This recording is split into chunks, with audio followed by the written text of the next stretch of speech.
Peggy 16.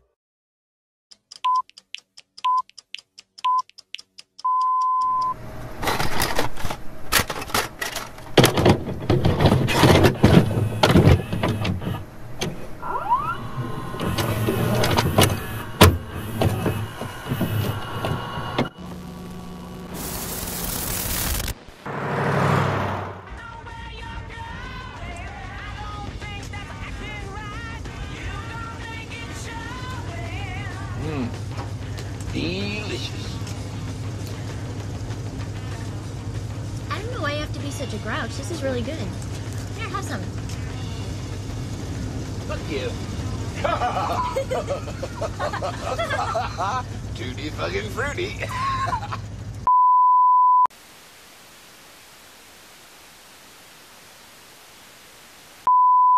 Nous allons ici nous intéresser au décalage entre le fond et la forme, comme procédé régulièrement utilisé par les réalisateurs de genre malins et pervers, bouleversant brutalement nos repères en opérant un jeu sadique consistant à détruire une sorte de présupposée harmonie établie entre l'apparence et ce qui se situe au-delà de celle-ci.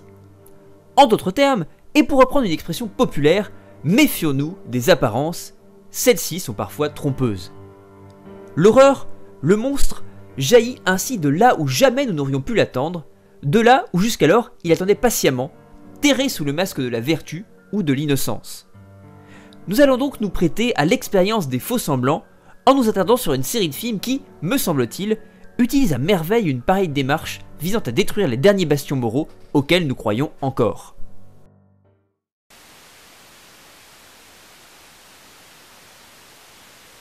Commençons par le cinéaste qui, à mes yeux, a mis cette question de l'inversion des valeurs au cœur même de l'ensemble de son travail. Réalisateur malheureusement trop peu connu, mais qui nous a pourtant offert de beaux, très beaux moments de cinéma de genre. Nous allons ici travailler quelque temps sur un certain nombre d'œuvres de Larry Cohen, dont d'ailleurs il ne sera pas forcément le metteur en scène, mais aussi le brillant scénariste. Tout d'abord, la trilogie inaugurée par Le Monstre est vivant, It's Alive en 1974, suivie par Les monstres sont toujours vivants en 1979, et enfin Le Retour des monstres en 1987.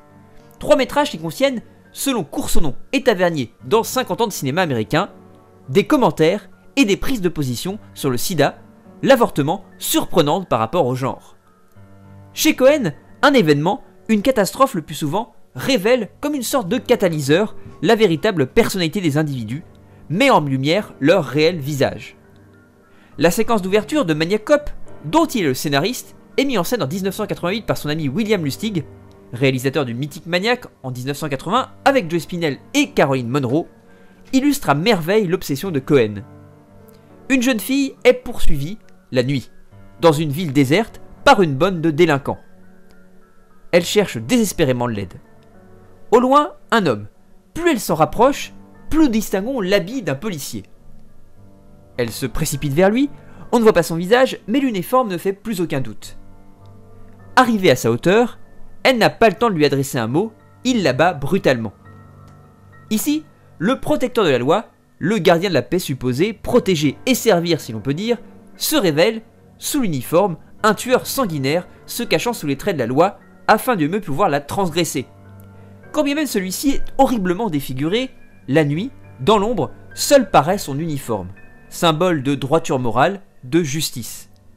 L'identité de l'assassin n'est que peu intéressante pour Cohen et Lustig, qui l'expulsent très vite et sans vraiment s'en soucier, comme un passage obligé. Ce qui compte bien plus à leurs yeux, c'est le jeu entre apparence et réalité, symboles portés et véritables intentions.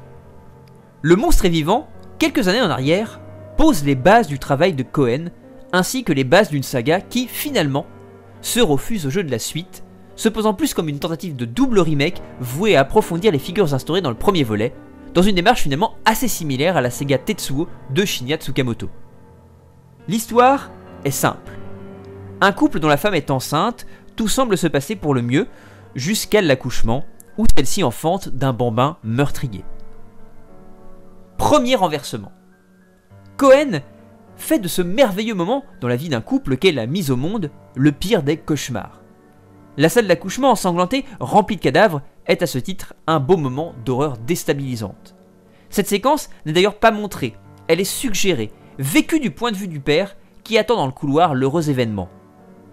Pas un cri, juste une porte s'ouvrant, un médecin sort, titubant, sa blouse ensanglantée. Il s'effondre. Le père se précipite dans le bloc et découvre le carnage. Le second opus choisit un autre angle d'attaque plus frontal cette fois-ci. Nous sommes présents dans la salle d'accouchement et assistons au massacre.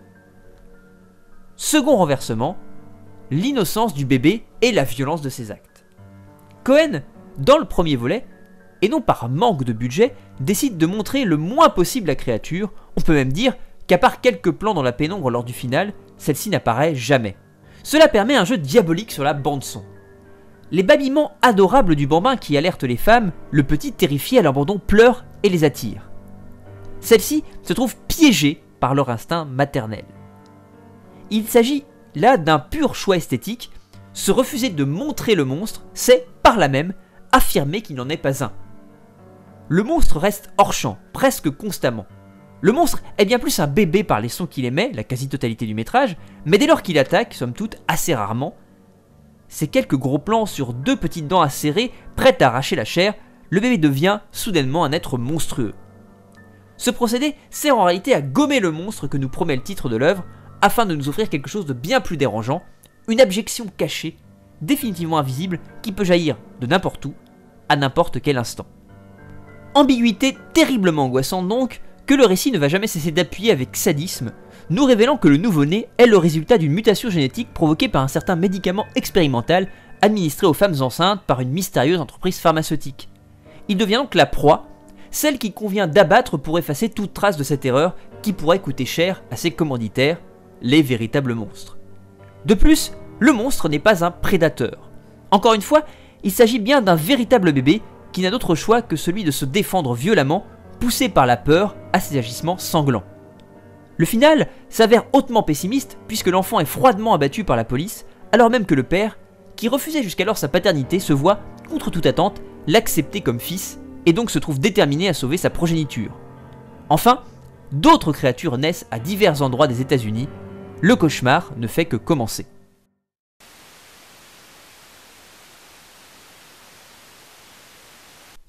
En 2009, le réalisateur américain Paul Solet réalise Grace, auréolé du prix du jury au Festival du film fantastique de Gérard May sous la présidence de Jaume Balaguerro. Œuvre éminemment intéressante car elle s'attelle à travailler sur le même thème que Larry Cohen dans Le Monstre est vivant, le bébé carnassier, cependant il l'aborde d'une toute autre manière.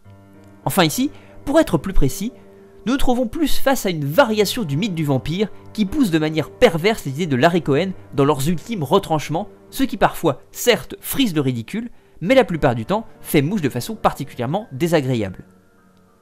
Un couple au cœur de la tourmente dont la femme est enceinte a un accident de voiture. Le mari décède sur le coup.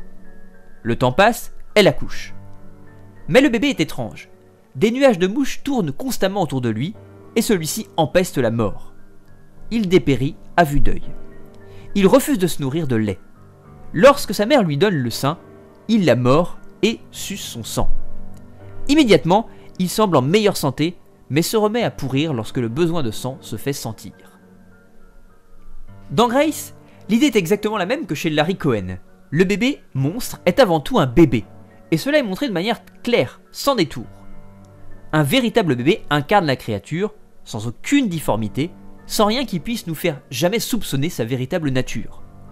Ce sont ces nuées de mouches se réunissant au-dessus du berceau de l'enfant qui sont le signe manifeste de son inquiétante étrangeté, ainsi que les réactions de la mère, soumise à une puanteur insupportable dès qu'elle pénètre dans la chambre.